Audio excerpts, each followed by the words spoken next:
All right, welcome and Merry Christmas, everybody. Welcome to another episode of Keto Rocks Radio. We are your hosts. I'm Jim Hobbs, and to my left or to my right is Brian Damage Forsythe. Ho, ho, ho. And we are glad to be with you this Christmas night. So hope how everybody's having a great Christmas. It's a little bit different Christmas this year. I know, Brian, I saw your video making cookies and sending cookies off to your mother. But, I was talking to you before the show. I know it's got to be feeling a little bit different this year for you because it's such a tradition to have Kixmas concerts. And so how are you feeling this year? Well, like I was saying, it's thrown everything off because those sort of like the markers in my calendar, and now it's like nothing there. So I was like, it's like it snuck up on me. It was like, oh man, tomorrow's already Christmas Eve. I just sent those packages yesterday. I thought I had another week. Yeah. No, I think I was driving today to Costco. Peggy and I was driving to Costco, and I was like, wow, tomorrow's Christmas Eve because traffic was horrendous. I mean, it's pretty bad in our area anyway, but today was extremely bad. And the parking lot at the plaza, at the Costco shopping mall, Spotsylvania Mall, was just, you couldn't find a spot. Everybody was in line. It's just a nightmare. It's, if there's one thing about me, I cannot stand to be stuck in traffic. I can't stand it. It's the reason why it motivated me to move as far away from it as possible and to not have a real job, because going to work every day in a train car or to commute in carpooling was not in my DNA. Yeah, yeah. When I was out in LA with that pet clinic job, man, when I finally was able to give that up, I was oh, what a relief, not having to deal with traffic every day. No, it's just terrible. And I know, I, look, hats off to everybody who has to grind it out every day to get up in the morning and make that hour, an hour and a half commute into work and an hour and a half ride to get back home.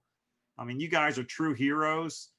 And somebody's got to do it. That's what keeps the economy going and the world progressing forward. But I just know for me, it just wasn't in my DNA to be in a car for that long of a period, um, and to do that. So I'm thankful that I work from home, and so that's another blessing I can be grateful for as I go over many of them here in 2020.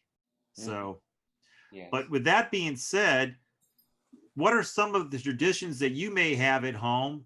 What are some of the foods that you normally cook? And I think that's kind of what we're going to discuss. One of the ways I grew up, Brian, you know, Christmas was a family day. We all got together, our families. And, one of the things that my mom did, she would make these things called fruitcake cookies. And I can just tell you right now, as a child, anything that had fruitcake in the title was something I was going to stay far away from, Right. because I remember the first time I tried a fruitcake was the last time I tried a fruitcake. So, but my mom made this recipe called fruitcake cookies, and everybody just raved about them, and everybody wanted them. So she made tons, and she handed them out to all the family members and friends. So I finally got brave enough one Christmas to try one, and they weren't that bad. And so I tried one the year afterwards, and I was like, hey, I'm kind of getting addicted to these little guys. And so then I began looking forward to the fruitcake cookies. They looked awful. I mean, they had all the different multicolored fruit that you see in a fruitcake, and they were probably absolutely terrible for me. I can honestly say that when my mom died, so did me eating the fruitcake cookie. So since 2012, I have not had a fruitcake cookie. So I will not be restarting that tradition, no matter what happens, even if there's a keto friendly version. But one of the things our family did was we definitely cooked a ton of cookies. I came from a very large family. I had on my mom's side, she had two other sisters and eight brothers, and my dad had I don't know, tons too. So everybody cooked Christmas cakes and Christmas cookies, and literally we would go to North Carolina and people would go around and they would visit. And every time someone showed up at your house, they literally gave you either a cake, homemade cake, or cookies. So by the time Christmas rolled around, you were around and could be rolled yourself because you had so many desserts. I mean, it was a nonstop. It was a feeding frenzy in my family, which is one of the things that, it's one of the things I had to break that habit of and ask myself, why did I become addicted to food? And part of it was because food became such a celebratory part of our celebrations that food was incorporated in everything. And so that's a little bit about my background and history. It's kind of changed now. Peggy and I, it's not about food. Like this year, we're having prime rib, and I'll go into that a little bit later. But Brian, what were some of the traditions you grew up with in your household? Um, I don't know if there was any traditions, but but it was usually I mean, I can't remember any like big holiday meals. Well, who was the first one that got up in the morning in your household? Was it your sister, your brother? Who got up first and ran to the tree? Oh, when we were young? Yeah, yeah, when you were kids. Oh, that's a good question. I think we all got up and snuck down there together, but Did you sneak down before your parents are up and just start tearing into gifts? nah, I was weird. I wasn't one of those kids that would like search out, try to find hidden stuff in the house. Like all my friends were like that. They'd find stuff and knew what they were getting. It was like, oh, why would you want to spoil the surprise? Like Yeah. I loved the surprise of it, you know. So I just refrain from doing all that junk, and I just wait till the last minute and just savor that anticipation, you know. One of the loneliest Christmases I ever had. I don't think I've ever shared the story publicly before, but we would always go to my aunt and uncle's house in North Carolina, is where we spend Christmas. And there's a whole other story about that as well. When I woke up, I was always the first one to wake up, and I was the only one in the household that really celebrated Christmas. I was the only child in the household. I got up one morning. I guess it was probably 3 o'clock, 2:45 in the morning. I did not know what time it was, and I ran into the formal living room, and I saw that Santa had showed up, and there was presents galore. And I just tore into all of them without nobody being there. I opened all of them, and I was thinking, man, I was thinking all the noise and racket of unwrapping the gifts and hollering because I was so happy that somebody would wake up and come, what's going on?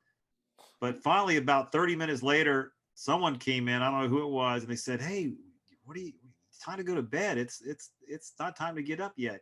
Well, I had already opened all the gifts, and even to this day, it was one of the loneliest feelings to not share that opening with the people who literally loved you and gave you those gifts. It's one of those things like if you went to King's Dominion or Disney World and you could go there and ride all the rides you wanted to, but you were the only one in the park, it'd Oh be yeah. pretty lonely. Right, yeah. So that was my worst Christmas, just because I felt like I'd stolen everybody else's gift of seeing me opening the gifts, and really doing it by myself was a huge, it was not fun at all. It just left a very empty feeling for me. Well, it was a learning experience. It was a huge learning experience. I was probably, I don't know, 8 years old, somewhere around there. But it was a huge learn. It stuck with me even till today. So, Yeah. Yeah, we so used to have, as far as food goes, um, well, I guess this was later after I wasn't at home and we'd meet like at both my parents were alive. We'd just go to their house for Christmas, maybe Christmas Eve. I forget, but my mom would just sort of make like a buffet style, like a little dish, like you just go get stuff and put it on your plate, and it wasn't like a formal dinner or anything. And it's so funny because she used to make these little like Swedish meatballs, oh yeah. and she made those like a bunch of times. And just recently, I asked her about it, or I mentioned it, and she goes, "I never made that." It's like she had no recollection. I'm like, "What do you mean?" Like both me and my sister Mina, we were talking about the Swedish meatballs, and then my mom's going, "I I don't never remember made those. those." It was the funniest thing, though. It was for, talking about meatballs. I remember the first time Peggy's like, we were dating, and I think we were going to some party, and she's like, I'm making meatballs. And she's like, go in the refrigerator and get the grape jelly. I'm like, grape jelly? And she goes, yes. And she goes, get the hot sauce. And her recipe was just 50-50, a hot sauce and grape jelly in a crock pot. You just dump the meatballs in there. And I kid you not, after it sits there and all goes together, they are amazing. Well, I guess it's the sugar and stuff in there. Well, yeah, anything with sugar. I mean, but they really do taste great. I mean, I remember going, wow, these are really good. I was sitting there going, this can't taste good. And then afterwards, she goes, well, that's what you've always been eating. I go, grape jelly and hot sauce, and she's like, yeah. Wow. And so, but yeah, so it was good. This year, for you people who are carnivores or keto and heavily meat, on the heavily meat side, if you guys are anywhere near a Giant or a Kroger today, I think the sale still goes on, but right now there's a sale going on for prime rib for like $4.47 a pound. So normally $12.99 a pound, $4.47. I was just telling Brian, I sent him a picture. I bought a 12-pound prime rib that would be $158, and it ended up costing me $57. So there's deals out there. And it's another product you guys hear me talk about a lot is Parm Crisp.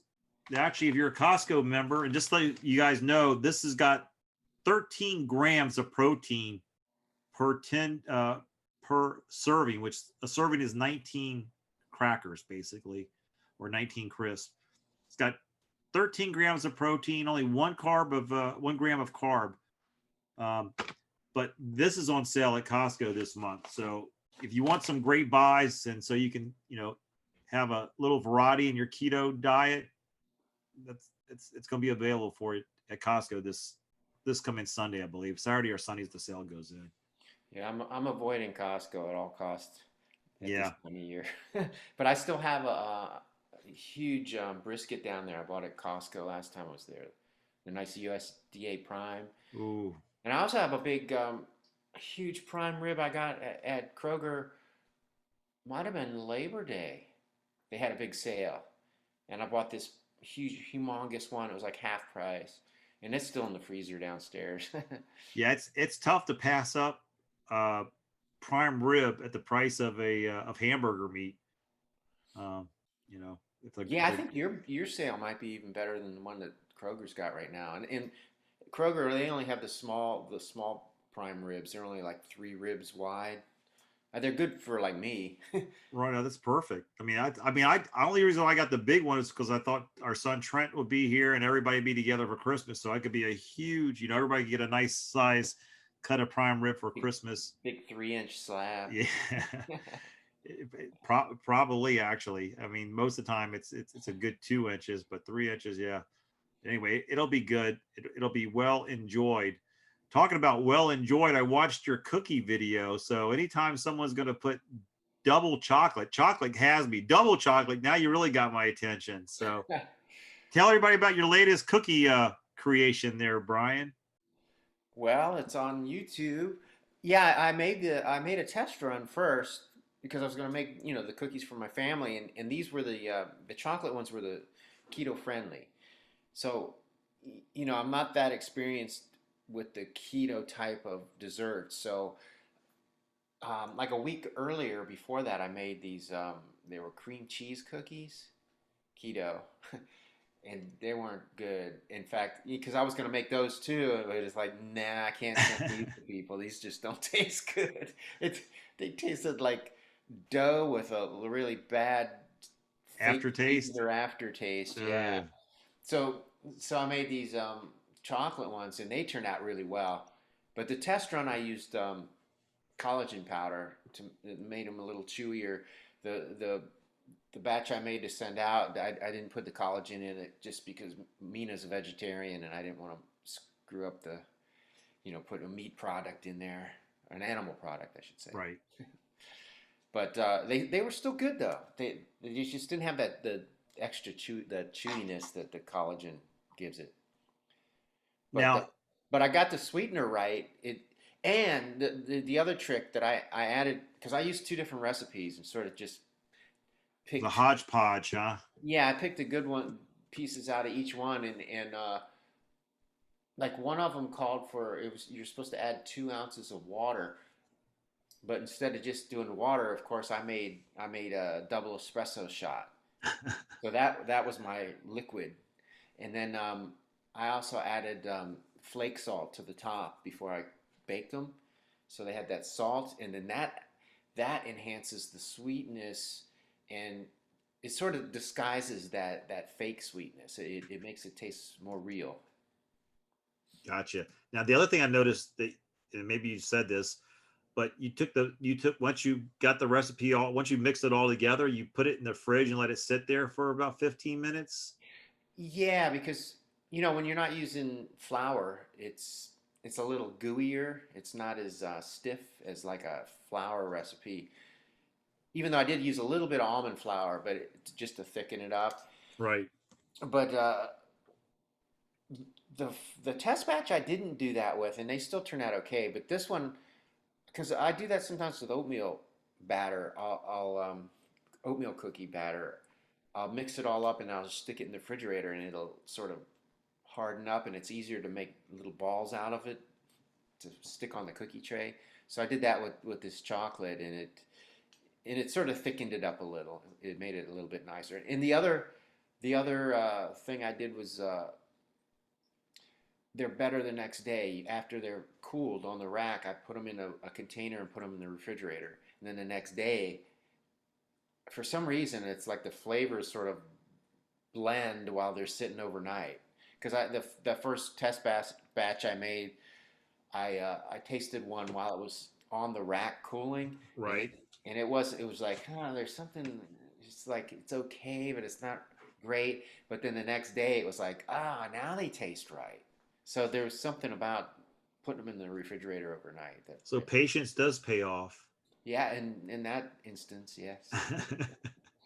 Now, Except I even said this on a video. Uh, you know, I, well, there was a picture of two on a plate the first night, and then when I did the test video where I'm eating the cookie, I had one, but of course that's not all I ate. I couldn't. It's just like once I start on that stuff, I can't stop. so what was the final count? Well, I had the day that I did the test cookie. That was one that I baked to send off, but I still had some of the test cookies in a smaller container. Like, how many did I have in there? Probably 6 or 8. And I ended up I had finished off that whole container, and it was like I have to. I'm just gonna finish these, so I won't have any more. And then I packed up all the other cookies, so there was no extras, and that's why I sent them off so fast. I had to get them out of here. I couldn't have them in the now, house. now, did you sneak a oatmeal cookie? Did you have one oatmeal cookie? I tasted an oatmeal cookie, and I made cowboy cookies, normal cowboy cookies, which are basically chocolate chip cookies with some oatmeal in it. Oat. Right. So I ate one of those too, and So, yeah, I was kind of like I ate those, and then I concentrated on the non-sugar ones to finish off the craving. And then like a half hour or 45 minutes later, I went and checked my blood glucose because I was I wonder how that affected it. And I unchecked it, and it was actually only 95. I'm like, wow, well, that's not that's not bad. bad. You did go over 100. That's good. Yeah. Well, that's not as bad. Any side effects? Did you notice? Did you feel anything? Because you, Well, my stomach was bloated after that, but of course, everything makes my stomach bloated. how's the headaches? Actually, they've subsided. Yay! So I don't know. Yeah. I woke up yesterday with a little bit of a stiff neck and, just a slight little bit, but then it goes away once I get up. So I don't know So there's still no rhyme or reason as to why they came on.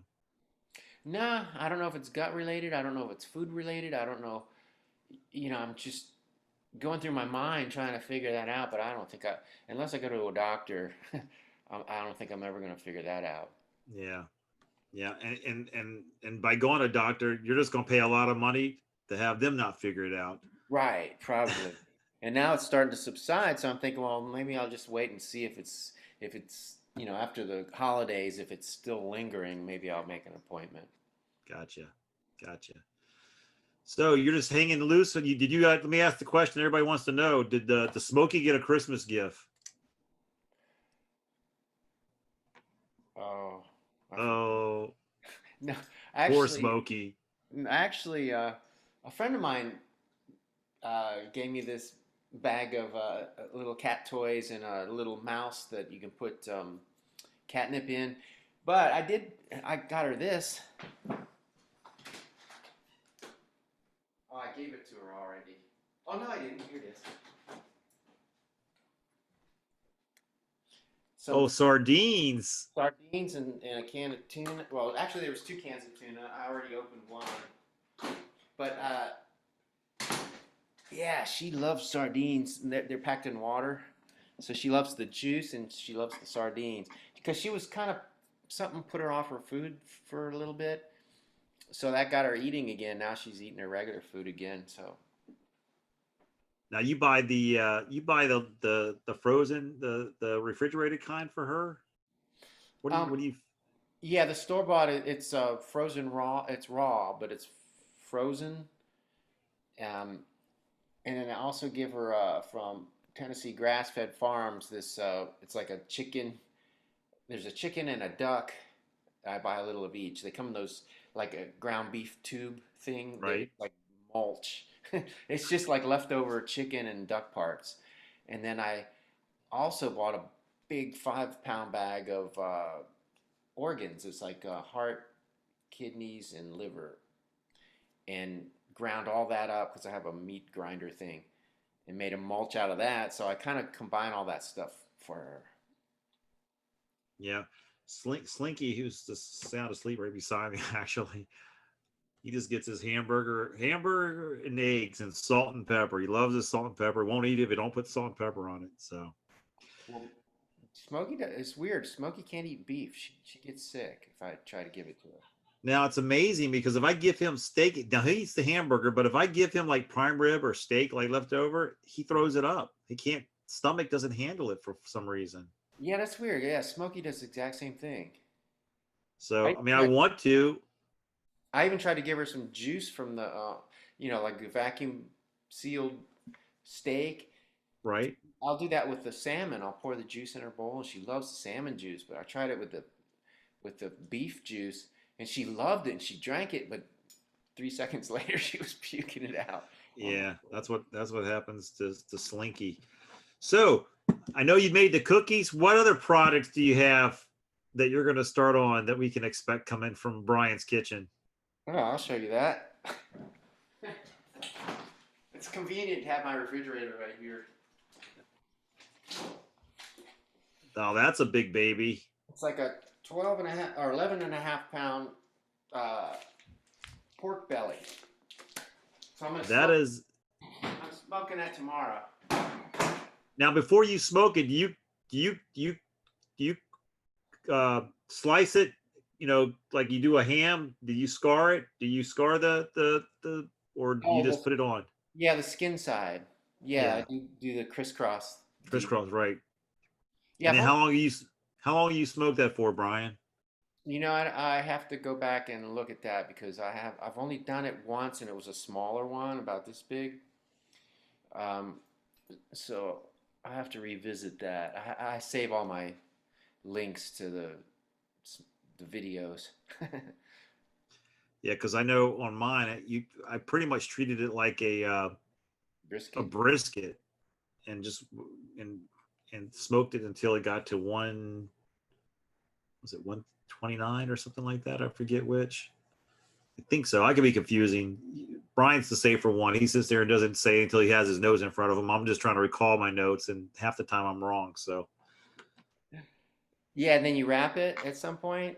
Is yeah, I there? wrapped it in the brown paper, in the wrapping paper, and then put it back on, and then it came out. I mean, it was one of my favorite. I mean, truthfully, I liked it better than the brisket because it's just so flavorful. Yeah, the last one I made, it was awesome. Can Yeah. I just left it in a chunk, and I would slice off and then make little cubes and throw it in the cast iron skillet with my other stuff and mix it up. And oh man, it was so good. You wanted something good. I think I posted about this, but Peggy, we did a smoked ham last week, and then we never let nothing go wasteful. So whether it's a turkey carcass or the ham bone, and everything else, but she stuck the ham bone and what was left of the ham, and she made ham soup. And I kid you not, I've had a lot of great soup, a lot of great tasting soups over the years because Peggy's an awesome cook. This soup, I kid you not, I'd pay $100 a bowl. That's how good it was. Matter of fact, for the next 3 days, all I lived off of was soup, and it's all I wanted. I was just like eating the soup. She's like, "Are you eating another bowl?" I go, "I am." It was that good. I mean, it. I took 3 days, but this big bucket of soup gone. Um, That's how I am. If I like something, I'll just eat it over and over and over. Oh, it was so good. I kid you not. She was cleaning she goes, "Hey, there's a little bit left in here." And I was like, "I can't, you got to save that." I said, "I'm not going to save it. I'm cleaning the pot out tonight." I'm like, all right, I ran and grabbed a cup and poured the rest of it into a bowl and put celery. I could not eat it that night. I was going to pop. It was so good, but I did have it the next morning, the next day. But yeah, that soup, I got to, and she's like you, Brian. She doesn't write anything down. It's all in her head. She cooks. I go, "What was that?" She goes, "Oh, I just little this. I don't know. What's the recipe?" She goes, you know me. I don't write anything down." So, Yeah, well, like the cookies, that first test run, everybody was asking me for the recipe, and it was like, oh, I didn't write it down. I don't know. I was just throwing stuff in there. So at least this time I had a list of stuff that I well, at could. least you're videotaping, so you document your steps, so you can just go back and revisit it and say, "Okay, I did this, and did that." So, Yeah, yeah, because like the almond flour, I initially put four, well, quarter cup, and I had to go back and add two more heaping tablespoons. well, hey, you guys out there, please keep sending us emails. The stories that we're receiving from you all out there who watch this show across the globe, it's truly touching. I shared one with Brian, and I know Brian will say this, but I won't mention the gentleman's name because we'll probably have him as a guest at some point. But you know, Brian, in that email, he said you've been such a mentor to him and helped him overcome his sugar addictions, and he says he pretty much owes his life to you. And that's a really cool thing about, and I say this with all sincerity, is the fact that we get a chance to live our life out and the manner in which we live it out and the impact that living a carnivore style or a keto style lifestyle has on people around you is truly impactful. So, I know Brian, because we get emails, a ton of emails, and Brian has impacted a lot of people to make that change, to get off the sugar, stop living the up and downs of diabetes. And so when we get those emails, I know it's a privilege and an honor for me to read them, and of course Brian reads them because most of them have to do with Brian. But it's so cool to know the impact that you have on people's health, Brian, and the fact that everybody who then makes the change, the impact that they get a chance to have on the circle of influence they have in their lives. And so that's the beauty of the multiplication of us truly not talking about it, but going out there and living this out and then just being able to help other people. So kudos to you, Brian, for helping another one get off the sugar plantation. Well, yeah, and I mean, I feel blessed that I'm like in the position that I am, that I'm, have like so many followers and fans that, that kind of look up to me. And so I'm always getting people asking me about it. And like Dr. Barry says, it's good to pass that word on to as many people as you can, because it does save lives. No, it truly does. And, this time of year, next Friday will be New Year's. And I know a lot of people would be glad to see 2020 in the rear view mirror. But I know a lot of people this time starts to make New Year's goals for next year. How are you going to live your life? And so, start preparing yourself. If you've been on the fence thinking about living a keto carnivore lifestyle, Do your research during this time while you're eating, crap food around the table, but let it be the last year you're going to have it, because when you finally get off that sugar plantation and you truly start to realize that food is fuel, and you start to be able to be in control of your eating habits where the food is not controlling you, you'll start to be empowered. I can't explain it to you, but you will be empowered. There's going to be times that you have setbacks, and that happens to all of us. It's happened to me many, many, many times. Um, but you will overcome those issues. But as Brian has said before, you'll come very creative during that journey as well. So you'll start to be able to go, oh, I'll use salt instead of sugar. Hmm. I'll use stevia instead of my sugar. But you'll learn different tricks. But you'll realize if you just keep moving forward, eventually you won't need those tricks. I mean, you'll once in a while. I still use them every now and then, and because I'm still a pretty much dark chocolate holic, um, and but one thing I'm not addicted to anymore is food. Food doesn't run my life. It's not my day. I don't get up in the morning and start thinking what I'm going to eat and what I'm going to eat in another hour, an hour after that. So with that being said, the fact that I can now say food doesn't control me, it's a very Merry Christmas in my household. Yeah, I still do think about food when I get up, but I don't eat until. But it doesn't control you though. It No, doesn't no. control you. I'm trying to plan my meal and figure out what the picture's going to look like and all that. But yeah. That being That's said, the artist side of you, Brian. That's the artist side of you. That's not the addicted to food side of Brian. That's the artist in you. no, that yeah, yeah, it's completely different. I mean, prime example of the food controlling me was those cookies yesterday when I was expecting. Yeah, I was like, I got to get these out of my house. I can't have them here. I have no control. It's terrible. It's like the worst feeling. So, luckily I got them packed and out in the same day. But yeah, as far as like cutting out all that food, the food that we don't really need, uh, I talk to people about that. There are some people, they say, well, like, what can you eat and what can't you eat? And I start naming stuff, and they go, oh, I can't give that up. It's like it's this weird thing. It's like I guess if you really want to get healthy, you'll be able to do it, and until you're willing to to make that sacrifice, I guess some people can't give it up, but it's more of a like a habit. Like when you're, I mean, you like boil it down to something simple like a cup of coffee. Like some people have to have cream and sugar, and if you take the cream away or the sugar away, it's not the same, and it messes up their coffee. But it's just because it's the habit of how they Right. have it. But but what you'll find if you try it, just give it a try, like a trial run, you can learn to like anything, like any which way. It doesn't have to be that same way every single time, and I've learned that.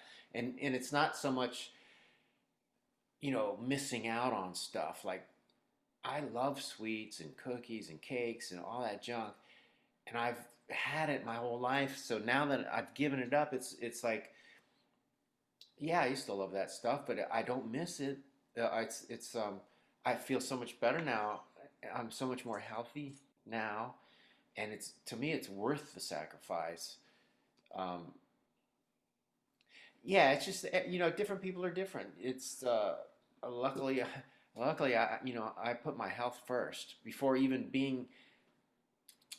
I was pescatarian all those years because well, for one thing, I thought meat was bad, but the other small part of it was I love animals, and I don't like to think about animals dying for me to eat. But then I had to look at that and look at my health and what's more important. And the earth wasn't created the way it was created. I mean, it was created for a reason, and there's that whole cycle of life and death, and animals eat animals, and that's the way it goes. And I'm not going to eat a pet. I mean, I can have a pet and love the pet, but I'm still going to eat meat. because that's what my body wants, and that's what I've come to find that I feel the best when I eat that, you know? Well, people who say they're missing out, I'll relate. I know Brian's not into sports, but I'll give a sports analogy. So if I'm on the golf course and I say, hey, I got to tee it up, give me a ball, it makes all the sense in the world that I believe in order for me to play golf or to shoot this round of golf, I have to have golf balls and I have to have clubs. And so when people are saying, I need my sugar and I need my cream, without the two, I can't have my coffee. That's true, but I want you to think about it a little bit differently. So let's just say that we can go, guess what? There's more to life than just being on the golf course. And if you weren't on the golf course, you would not have a need for the club or the balls. And we're telling you, you're still going to be able to have fun. You're just not going to be on that course where it requires you, or you're going to feel like you need a club and a ball to be able to play the game. We're telling you, we're going to put you in a new environment, and that environment's going to have you looking for stuff that's only going to be healthy for you. And you're not going to be looking for the clubs or the balls, because guess what? You're not on that golf course anymore. You're on a totally different course, and you're not even going to feel out of place because you're not carrying them around with you. So look at it that way. You're going to be in a totally different environment. And instead of having the need for that sugar, you're going to be in a new environment where you go, oh, you know what? I don't really miss it. And as Brian has said, look back at your life and go, hey, been there, tried that, done that. Right. I don't need to do that again. I don't need to go on the same vacation that I went on the last 25 years. I need to go visit someplace new. So, start giving your taste buds and your life stuff that you've never had, never tried before. So go out and try different stuff, and it's fun. Go look on the recipes. Go to Brian's cooking channel. Look at all the stuff he's cooked. Try to mimic what he's done. But there, you can just go to Google and search for all types of different keto or carnivore menu items that you can go experiment with. And life can be exciting and fun, because if you've never made it before, now you got a chance to go do something you've never done, and you get a chance to eat it. Yeah, and I mean, I do that all the time. I've sort of branched out and I'm trying stuff I've never had, like pancreas, and I've got a tongue down there in the freezer that I've been sort of stalling on messing with, because and I've not had this stuff before, but I do a search and I find out like I see the different ways you can make it, and I find one that sounds like, that sounds like something I would eat, and so that's the way I'll make it. But I get a lot of comments of people like, "Oh, you lost me there. There's no way." And I'll go, "Have you ever had it before?" And they'll go, "No." And it's like, okay, well, you don't know then, do you? You might love it. Yeah, It's just the thought of it and the name. it is. When people say chicken livers, people go like, "Oh my gosh, how can you eat that?" Or beef livers. It's one of my favorite. I love beef liver. It's one of my favorites. Um, Gosh, it was in line with what you were just talking about. Oh, about chicken livers and It was the recipes or something. I don't know. and stuff that sounds bad, but you've never had before. Yeah, I'm trying to think. Where was I going to go with that? I don't know. It'll come back to me. But But I like to take chances myself, and you know, I always look back to I don't even how I think I've maybe mentioned this before, but I don't even know how old I was. I was yeah, I could have been 3 years old. This is like way back, earliest memories. Um, my parents took us kids down the block to a neighbor's house. They were having a little outdoor backyard party kind of thing, and the lady the lady set out these cans of smoked oysters with little toothpicks. She stuck them on the picnic table, among other things. And I got up there and I tried one. It was like, oh wow! And I finished off all the oysters. There was none left for anybody. And till this day, I love smoked oysters. But it might be because I tried them so early on in my childhood that you know, it's like a lot of people now they see that and they go, "Ooh, wait, have you had it?" And it's like, "No," and I never will. And it's like, I'm laughing because I had a friend of mine that owned a gas station in Mount Vernon, and so he needed someone that he could trust to run his shop on Saturday night. Just, and it's a self-serve gas station. I just collect money and lock up, and he had a little store there. It was right, matter of fact, right next door to a 7-Eleven. So I just did it on Saturday nights for him. But I sit there and I was like, man, I get hungry. But the only place that was next door was a 7-Eleven. And I remember going to that 7-Eleven and they sold smoked oysters in the can. And so I would just buy smoked oysters. And so every Saturday night was my smoked oyster night. But I was probably the only one that went to that 7-Eleven and bought those smoked oysters, because the guy goes, man, I've never seen one buy. Are those good? I go, I love them. But they were, the first patch I got, they had dust all over them. Right. But for every week, then they definitely replenished them because I got them. But now I know what I was going to say back in regards to your pancreas and all that and tongue. Peggy and I got invited to a friend of ours that we were doing business with at the time.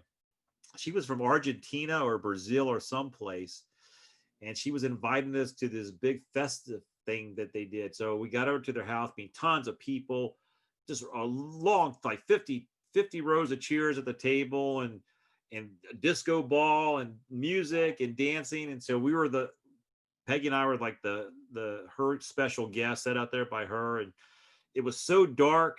And I remember the music playing loud, and they served the food. It was very festive, and then a lot of dancing afterwards. And so I'm sitting there eating this. I didn't know what it was. I was like just chopping into it. Go, man, this is great. I'm just like, I go, what? I finally looked at Peggy. I said, what is this? This is awesome. She goes, I think we're having tongue. I said, what? She goes, I think that's beef tongue. I said, you got to be kidding me. And then then it's amazing. This is how your mind starts playing tricks on me. So I didn't cut then I'm actually literally feeling the texture of the tongue now as I'm eating it. I'm like, did I really just eat tongue? I mean, just a few minutes ago, I was just like putting it down. I loved it. But because of the name now, my mind's playing tricks with me. I didn't let it get to me. I still finished it. But then I asked the person who invited us, the host, I said, hey, this is really good. What is it? She said, oh, that's a so-and-so beef tongue. I go, oh, yeah, Peggy thought no, it's cow tongue. Yeah, but same thing. Just really, really good though. Yeah, I've heard it is. I'm sure I think I've had it like on sandwiches, like at a New York deli or something at some point, but I've never made it myself. So It was not much different than the pork belly, but it was like it was very fatty and soft and flavorful. They had some kind of barbecue or whatever sauce, but I mean, I loved it until, then of course, I'm being told that it's tongue. I've never had tongue, but again, it's what you said. It's just the name. It conjures up all of a sudden, oh, I can't be eating this. yeah, well, that like traveling over there in Europe with Rhino Bucket for all those tours, all the different countries, you run across all kinds of crazy stuff, and they'll like, especially Spain. I mean, they eat everything. Like I remember being in like you stop at a kind of side of the freeway cafe kind of place, and you go in there and they have not a buffet, but where you go through the line and you tell them what you want. They have the big selection of different foods. And I remember there was a tray of had little brains. I mean, they had the cow brains. I don't know if they're cow brains. They were small though. Monkey brains, probably. They do monkey brains over there. Yeah, I don't think it was monkey. It was either, it maybe could have been like sheep or something too. I don't know. But they had all kinds of different. Now, did you try that? Did you try the brains? I did not, but Yeah. I've heard that's good too. Like you mix it with scrambled eggs, and it's really like fat. It's like fat. Yeah. I'm just laughing because I just remember that commercial back in the late 70s, early 80s about the guy saying, "This is your brain, this is your," and then he cracks the egg on the thing, and this is your Your brain brain on. on drugs. Right. Yeah, I know around the world. I mean, you see the people like with the crawfish on a stick, or crickets on a stick, or it's Yeah. I mean, it's just amazing. People eat that stuff. It's all protein. Yeah. First time I had an octopus was in Spain. That was awesome. And then oh, and those little what do they call them? They're squid. They're baby squid, but you most of the time they're just grilled and they're really good. but there's a couple places I went in where they had them in the ink, like the squid ink, that black ink, Yeah, and I had them like that too, and that was good. that was good too. Yeah, you just got to make sure Wow. you don't drip it on your clothes. Wow, never had that. I love the oh gosh, what do you call it when you calamari? I love calamari. Well, this is the whole little baby squids, man. When they grill those, oh, they grill them. They're so good. Man, we're getting all kinds of different options for you guys to go out and pick from to start your New Year's with your keto carnivore and liver, pancreas, and bugs and brains diet And pork belly. and pork belly. Hey, big shout out! I just want to do a big shout out to my best friend, my brother from another mother, Steve Stepanek. Hey, thank you. He surprised me with a big case of steaks from Kansas City Steak Company. I think that's who they were. Matter of fact, Steve, I will be having 2 filet mignons today. So in honor of you, I'll be having those. I'll be thinking of you. So thank you very much. And then another shout out to Mark Shanker's brother, Brian. Brian's the one that tipped me off to the special prime rib that's being run at the Giant grocery store. So thanks for texting me, Brian, and saying, hey, there's a great deal out there. Yeah, he texted me too, but Yeah. I don't have Giant here. Now, And is Kroger the same as Giant? Or are no, they? Kroger's. Well, they're related to Ralph's on the West Coast. The Ralph's in L.A. I don't know what they're related to here on the East Coast, but they're similar to a Giant. I mean, they're like the one up the road from me is a deluxe one. It's a big one, and it's got the cheese section and bakery and all that junk, and a sushi bar and a Starbucks, and Oh, really? they You even do have like have a deluxe one. The Kroger I went to, the last Kroger I went to was in Lexington, Virginia. It was it was a scaled down uh, one, but so it wasn't that gigantic. We have everything Kroger yeah. that. Well, there's one closer in Madison. It's a normal size supermarket, but it's not the deluxe one like the one up the road. I always go up there because that's the good one, and they have a nice meat counter there. Those Yeah. the meat guys, I guess the butchers you would call them, they're getting to know me now. They see me, Yeah, so what was the Brady Bunch butcher? Sam, was it Sam the butcher? Was it the Brady Bunch? I don't I'm trying to remember. think. I'm trying to think. Back then that was like a profession. Like if you were a butcher, was a real profession. I mean, to sit there and know how to carve up your meats is truly, It's uh, an art, yeah. yeah, it's a I mean, huge you art. gotta know Yeah. how to do it right. I'm the fun. Here's a funny story. When I was living in Frederick, we had this we lived up back this lane, and there was our house, and there was a barn, and then there was another house on the other side of the barn where it was a smaller little house. I guess it was probably back when it was a farm. That was like the The farm tenants workers' house, right? place. But there was a young couple that lived in that house, and we were friends with them. I mean, of course, we were neighbors. But one time they invited, was it Mina? They might have invited her over for dinner, and this guy, his name was JB. He had, I don't know if he went deer hunting or if he or went deer hunting with somebody and got a piece of the deer, but I guess he carved it himself, and it was like unrecognizable. It was just this big chunk of meat with bones sticking out every which way. Like he must have used like an axe to trim the deer. No wonder she went vegetarian. I know. That's probably yeah. probably So scarred her for life. yeah, yeah, you got to know what you're doing when it comes to carving meat, I think, Yeah. or butchering meat, I should say. Well, you got to know what parts what. Another funny story, and I know we got to wrap it up here, but I remember this is me coming clean. I used to work for the Marriott Corporation. I actually was a baker, and I worked the front line for their lunch uh, menu. And I remember they stuck me. I was a baker, so they stuck me to sit there and serve liver and onions and chicken. So, and I remember this. I sound so stupid in saying this, but I got to tell the truth. It is what it is. But I remember people telling me now I know why they were looking at me. They're like, yeah, I like to have a piece of white meat. Why? I had no clue the difference between white meat and dark meat when it came to a chicken. I was 19 years old. I kid you not. And I'm thinking, I said, what kind of question is that? I said, don't they know it's all white? So I never forget this one person. So the lady goes, can I have a piece of white meat? I go, sure. And I give her a leg. And she's like, I said white meat. I go, I heard you. And she's like, I need a white meat. I go, I gave you a leg's white meat. And I was so convincing. She goes, I never knew that. And she just kept moving. Well, later on, I found out that, the difference between dark and white. But I truly gave her a leg.